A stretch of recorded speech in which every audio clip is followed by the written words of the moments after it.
So basically, I'm here to talk about test automation and how you can use a recording technology that we'll come to in order to really sort of close the loop and make sure that you can get the best advantage out of the test automation systems that you're using today. And certainly, when done well, you do get all the benefits we see here: the speed, efficiency, effectiveness, and coverage. Everything is there, but one of the things that is sometimes overlooked when people are starting this is that you really need to have a systematic process to resolve the failures when you're finding them. A lot of people will go, yeah, we'll build a test system, we'll put thousands of tests in, and then when they're not getting all greens, because unfortunately software is like that, it doesn't like to play fair, people start hitting problems with how do you tackle this and how do you address the failures that we're seeing in these test cases. And what do we do about these failing test cases, and what are the problems that slow us? I mean, firstly, I think we're all familiar with this. The number one problem is reproducibility. What happens when we have a test failure which is intermittent or sporadic or it just doesn't behave reliably and consistently? And this one can be a real nightmare as you're trying to spend your time understanding what's happened, figuring out what's going on, where did the failure come from? But there's also potential issue of just understanding and communicating what's happened. In a lot of places, the test author is not the same person as the developer who originally developed the software. And so when you've got a test failure and you get a report that your test failed, you've run these continuous integration tests and you get the reports, you need to figure out as a developer what was the actual test trying to achieve. What was it doing? What was the sequence of events? How do I reproduce it? But also what portions of my software, what components are being exercised? There's generally a communication and an understanding challenge that comes in here. So these are sort of a couple of the things that we're trying to tackle. And this is where I want to start talking about some of the reasons for this. That, we do see statistics like the ones on the screen where 82%, so defects that were associated with undiagnosed test failures. So by that, we're talking about defects that were seen in the field with the customer base that were actually were caught and reproduced and detected in your test environment, but because the tests weren't resolved, the failures were undiagnosed, those tests still got through to the customer. And then similarly, the production-related incidents due to problems that couldn't be reproduced. So I talked about the difficulty of reproducing it. If you've got an intermittent test case, an intermittent test failure, it can be a real nightmare to get into resolving these. And the many stories of applications which are often have to be released. They're out in the public domain. Customers are using them, and the actual bugs show up with somewhat regularity. But because the situation cannot be captured, cannot be reproduced, these bugs persist in that code for many years potentially. So I want to talk about the live recorder technology that Undo has to offer, and we'll talk about why it's applicable and how it's applicable in a test environment.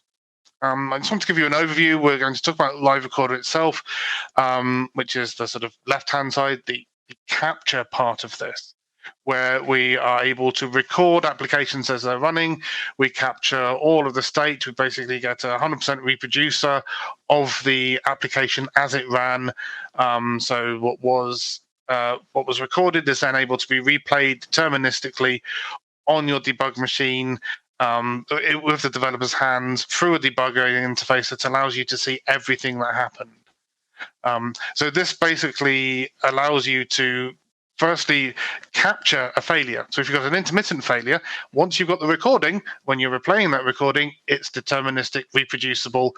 Every single time you look at it, you will be able to see exactly how your software failed, and then be able to use a debugger to diagnose and analyze what exactly caused that problem. So this is the sort of key value we're talking about and why we would integrate this into this continuous test environment. It also has the advantage that you get to see the complete sequence and easily navigate backwards and forwards through that sequence when you're replaying it, which means that understanding what the test was trying to achieve, and especially with some test environments which are now using automated randomized testing, where there wasn't original QA engineer defining and driving the test. They were genuinely created by an automated bot, which is just randomly testing your application. There is no concept of what it was trying to achieve, but we still have captured everything that happened definitively, exactly as it happened, in a perfectly reproducible fashion. So you don't need to worry about trying to get your head around the sequence of events. They're all captured in this recording for you.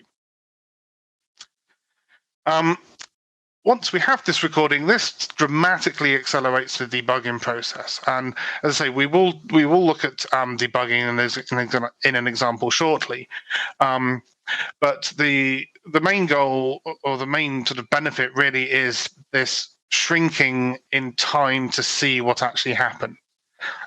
Excuse me.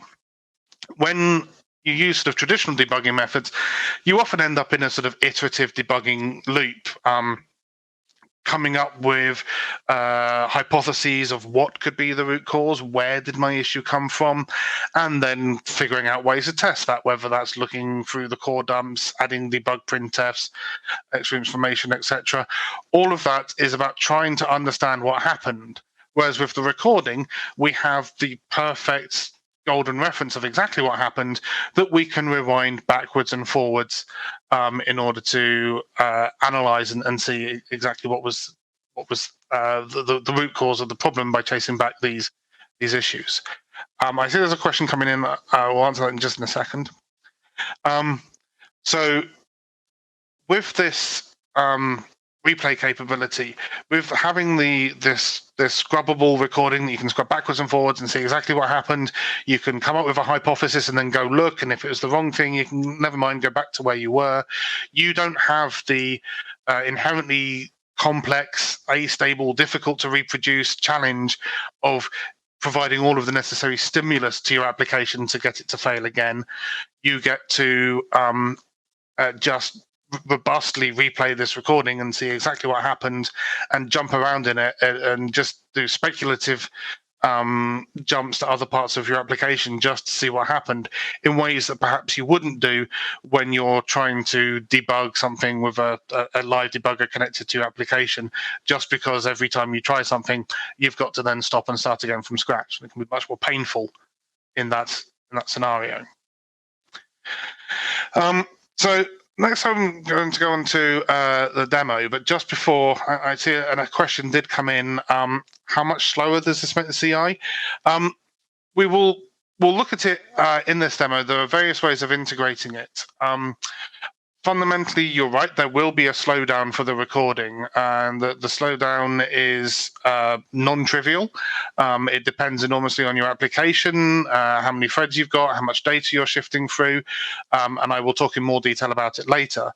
But there are techniques, and you'll see in the demo that we advise as ways to sort of minimize this slowdown.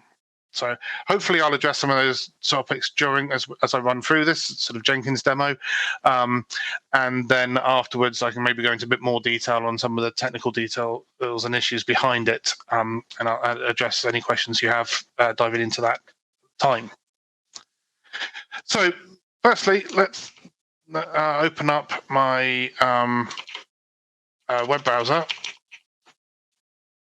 And we can look at my Jenkins pipeline.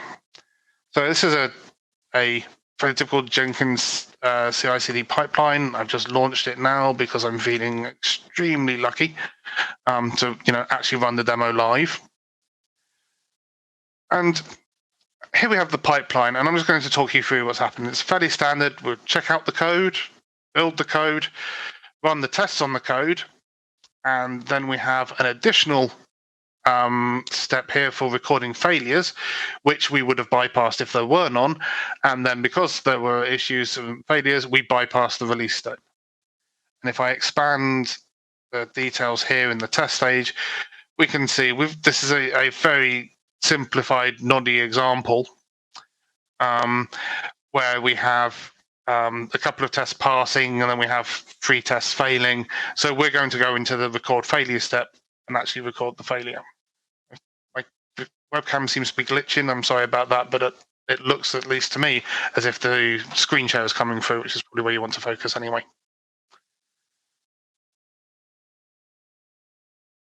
Okay, and hopefully my audio isn't too glitchy. So in this next phase, the record failures step, we can see that we're skipping the tests that passed because we don't want to run them again. As the question was raised about performance, we don't want to be wasting time running tests that are passing already, especially since they're going to be running slower. So we won't just double the time it takes, we're making it even longer. And we just run the tests that actually failed in order to get the recordings. And so in this case, we just launch the command with the live record tool, which is so here. So this is just a tool that you prefix the test case with and it launches.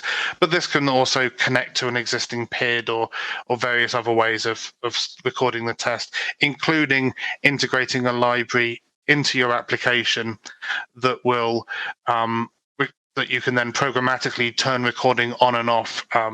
Maybe, for example, if you're recording a database, you could have specialized SQL commands that enable recording, stop recording, save the recording file, etc. So you could integrate into the sequence of test commands the commands to enable and disable the test. So that's the basic idea of the integrating this recording into the pipeline. It's relatively simple effect. As a result of this, we have in the artifacts tab these recordings, and we can see here this is the one that we've just recorded. So I will download that recording of one of the failing tests, and we'll look at how we can diagnose and debug that. But before we actually go to recording, I just want to have a quick look at this Jenkins pipeline.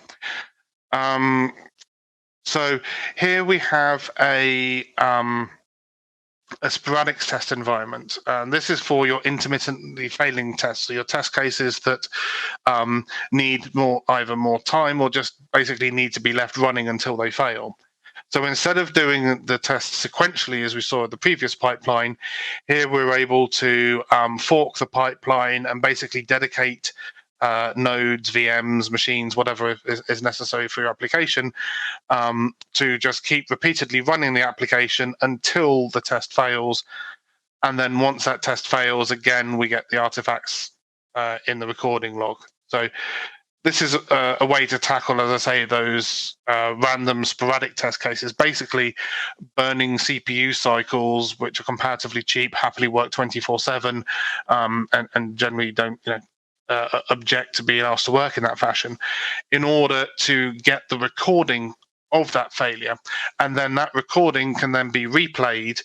And at that point, it's deterministic. So by doing this, we've spent CPU cycles, server cycles, whatever we want to call it. We've spent compute resources on reproducing that hard to reproduce issue.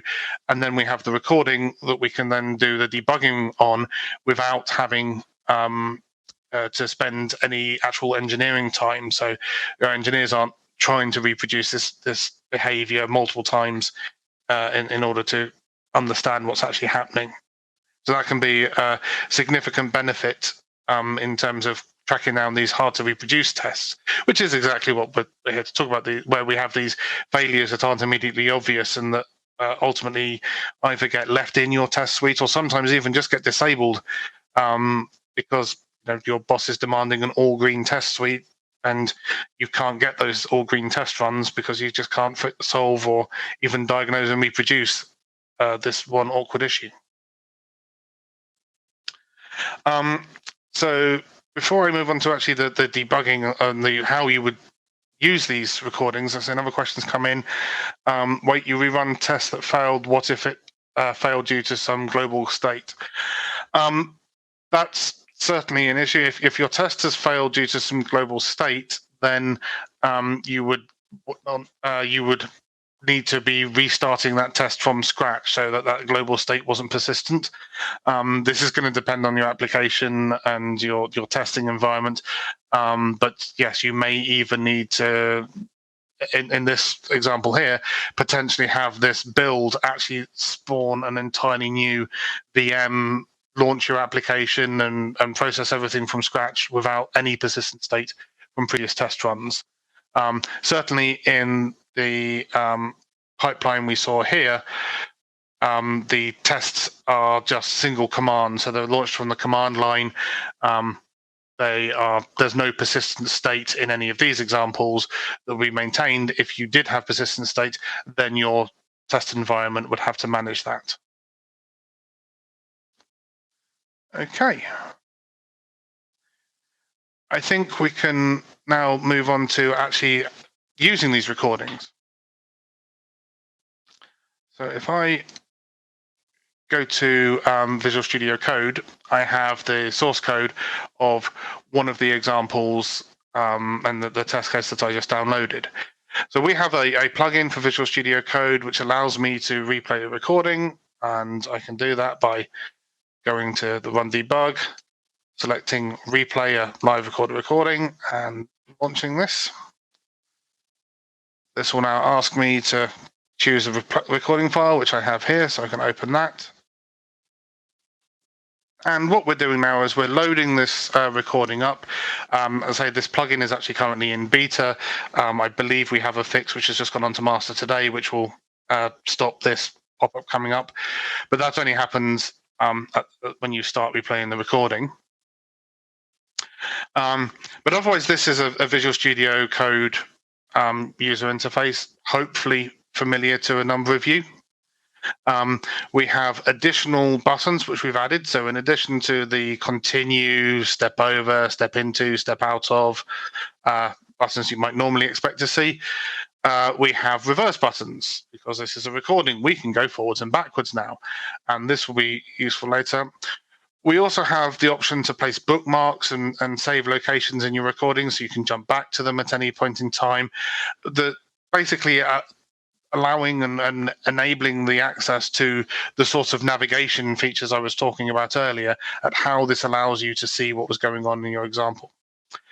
So this recording has loaded and it's automatically stopped at the start of main. So I know this recording is actually going to stop with an abort, so I'm just going to continue until we get there.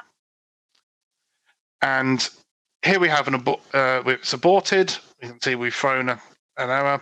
If I look in the terminal, we'd see that we've got the square root in this example. This is a very simple square root, a cached square root calculator. It is obviously a noddy example for the purpose of this demo, but basically, we were looking for the square root of 255. This is all integer arithmetic, so that would be 15. And the value that was returned was 0. Something is wrong. So we want to start looking at that. One thing to note, of course, at this point is that in the call stack, we're actually right down in the abort library code. So the first thing we'll want to do is we will use the reverse step out option to just step back up the call stack. And I'll need to click this a couple of times. I don't have the source code for the libraries. I wouldn't normally bother to have the source code for the libraries anyway. But now we've stepped back up and we're in the code. So we've just been stepping backwards in time. I can now do the reverse step over, and I can do the reverse step over again, because we know that we got the correct value. The interesting thing we've got is that the square root cache has the incorrect value. So at this point, we want to do a reverse step into to see why have we got this incorrect value and where has it come from. So the reverse step in, I'll do it again. We've jumped off to an overloaded operation. And come back, and here we see we're at the point in the code where we've returned the value. In this case, it's a bad value. But one of the nice things about going backwards is if this were a more complicated function and maybe it were returning an error code, then we have stepped backwards to exactly the point in the code where that error code was raised, and we can navigate from there. We haven't had to come forwards and try to get through this function to that point. we've come back in exactly where we wanted to be. So as we can see here, we're at the point where we've got this bad value. Unfortunately, data watch points aren't yet working properly for C++ in Visual Studio Code, so I'm going to have to resort to going to the GDB command line. Fundamentally, the time travel debugger that we're working on here is an enhanced version of GDB that integrates with this called UDB. So if I need to set a watch point on this variable to see where that bad value came from, I can do -exec, which just says pass what I type next to the GDB command line, watch -lf-second, enter. We've now set our watch point on this value. So this is where, as I say, this is where we had the value of 0, the bad value that we were getting out of our cache. What we want to do now is take advantage of this recording, and we're just going to run backwards. So we have a reverse continue button, which is this button here. And if I click this, the recording now runs backwards in time until the point where that value was actually modified. So much like hardware watch points that would normally work in debuggers going forwards, in this instance, we're able to run backwards to it. So we've got our bad value, we're going back to where it came from. And again, we're inside standard library bits. This is an unknown watch point because it doesn't support data watch points yet. I believe it's supported in Visual Studio Code, just not in C++ branches yet, but that will be coming shortly. And as soon as it is, it'll be a lot easier than having to type the command in the debugger console. We're back in the libraries, as I say. So again, we'll do the reverse step out operation until we get back up to the code we actually care about, coming out of the double-ended queue library code. And here we are. We can see where we're adding this entry to data. Data is the cache array that's the cache queue, which stores the values. And we can see that the square root 2, this is the value we're adding. We're adding 0. And we can see that's wrong. So we can start looking back here. That's coming from a square root of number 2. And we may have found our problem. We have taken a square root of -1. And I think, unsurprisingly, well, we do know the square root of -1 is I. Unfortunately, integers and unsigned chars specifically don't have a way of representing I. So effectively, the casting masks that. We get a 0 value.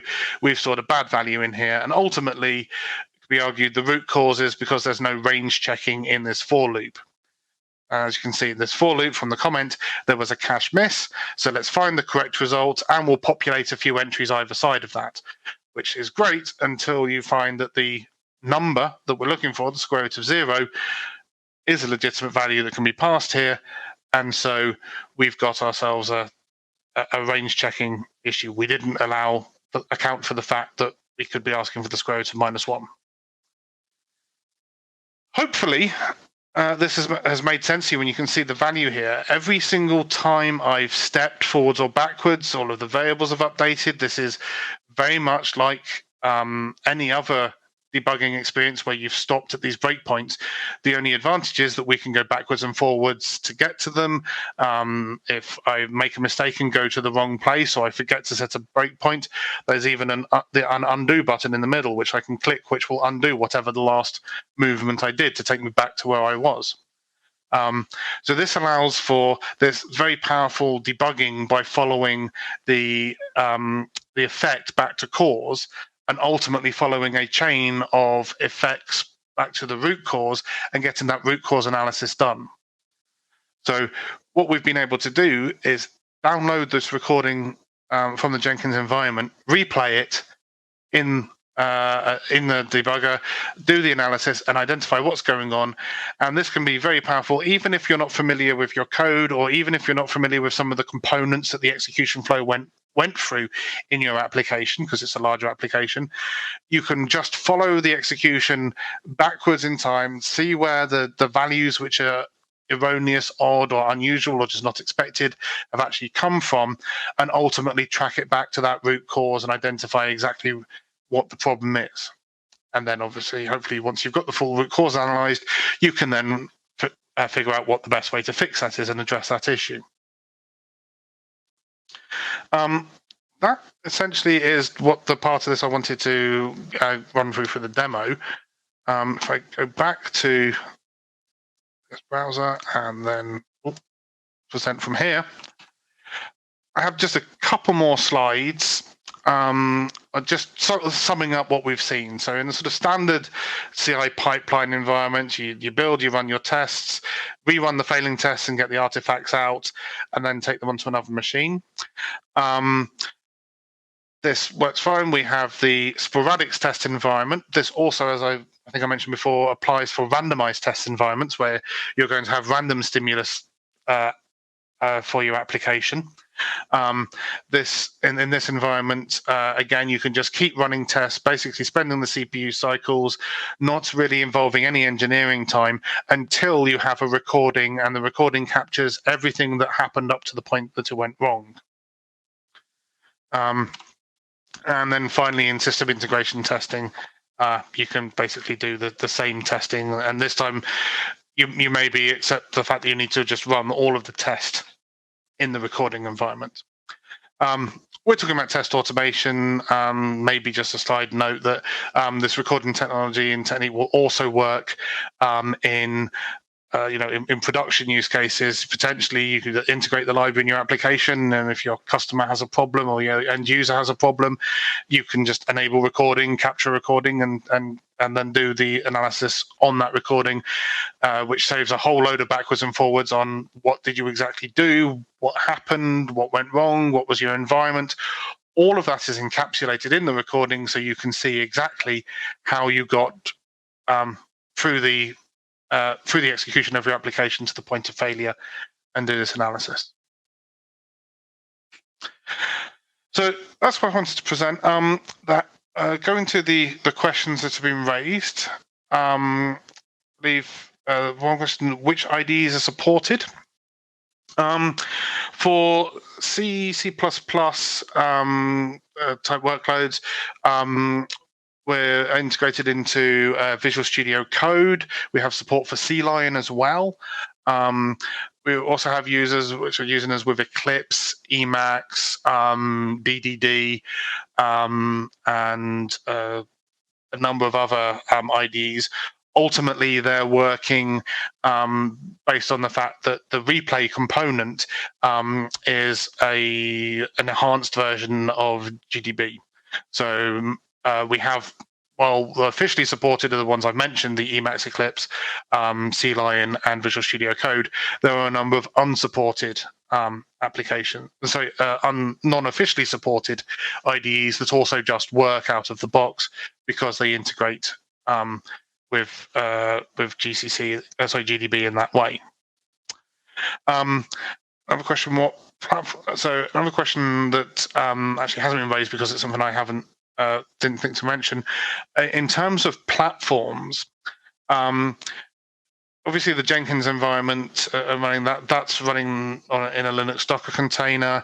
The recording will work perfectly happily in Docker containers, virtual machines in the cloud. There are no significant restrictions on the hardware that it runs on. The key thing really is that it runs on Linux on x86 architectures at the moment. So this will somewhat limit you, and it's unfortunately not supported for Windows applications or native Mac applications. We do, and in fact, I think you will have seen supports running the IDEs remotely. So in this instance, I was using Visual Studio Code with Windows Subsystem for Linux on my machine. So the Linux was running in the back end, Visual Studio Code was running on Windows. So basically you can use your IDE and your front end on whatever platform you need, but the back end, the debugger itself needs to run on Linux on x86. Okay, next question. Are you able to talk about how it works behind the scene? For example, how it collects all this data? give you a little bit of information. Essentially, what we're doing is capturing the Linux ABI, so capturing syscalls, any access to file systems, getting images of the memory, so as well as the binary itself. We're capturing a lot of events. It's somewhat similar to RR, if you're familiar with it in terms of the fundamental capture technology, but we actually work in a slightly different fashion, which allows us to work in the cloud and VMs, which RR struggles with. And basically, we're capturing all of the stimulus that comes into the application from the outside world, whether it be from the kernel, across network, file systems, etc. So that we can then replay the binary with exactly the same stimulus happening at exactly the same time. So we're not actually literally recording every single instruction in the full state at that point. We're capturing enough information to be able to reproduce the full state of the application at any point in time. Hopefully that's enough to just give you a quick introduction. Other features only available on UDB. Can it work with any binary, more specifically compiled with NVCC? I'm not actually sure about NVCC, to be honest. I'd have to go away and look at that. Fundamentally, there's no, and actually answering another question, what build systems are supported. Basically, if it's a Linux application, we can record it. Debugging it is built into GDB, so it needs to be something that you can generally approach with debugging in GDB, which means we do technically support Fortran and other languages that GDB support, just don't really have many customers using it for that. But yes, if you're able to build the application and run it on an x86 Linux system and would normally be able to debug it with GDB, you can record it with Live Recorder and then replay it with UDB, which is the replay engine. But UDB also has all of the capabilities of GDB, so you can run your application under UDB in exactly the same way as you would debug an application with GDB. So that's there, and then you can do all the forward stepping and backwards navigation through the recording up to the point where you stopped, and then you can continue forward from that live in terms of live execution from the point you stopped. Does this record activity of all threads? Yes, it does. Ultimately, at the moment, the threads are serialized in the recording, so this does impact the performance. I did say I'd come back to this, and you've got it nicely. But we do capture every thread that runs, so even the short-lived threads you're talking about. The performance impact of recording is non-trivial, as I mentioned. And it's one of these, unfortunately, how long is a piece of string answers? It depends. Typically, per thread, we see slowdowns in the ballpark of 2 to 6x in terms of that actual application. So it's definitely going to be running slower. Unfortunately, to get all the power of this, you have to pay for it. And the way you pay for it is that it's going to run a lot slower. And obviously, that's on a per thread basis. If you've got 8 or so threads which are active and running at any one time on a multi-core environment, at the moment those would be serialized as well. So you get the 2 to 6x plus the serialization overhead. So it definitely does slow down the application while recording. There are ways to deal with various timing issues that may come up from that. We do have thread fuzzing, which is a feature a bit like I think RR's chaos mode, where threads can be singled out to be starved or to just be stopped altogether in order to try and stimulate race conditions and timing issues that would normally come up from concurrency. And actually, it can be quite effective at doing that, often finding that it's easier to reproduce things with the thread fuzzing on a serialized application than just running your parallel application multiple times until you eventually get lucky with the timing.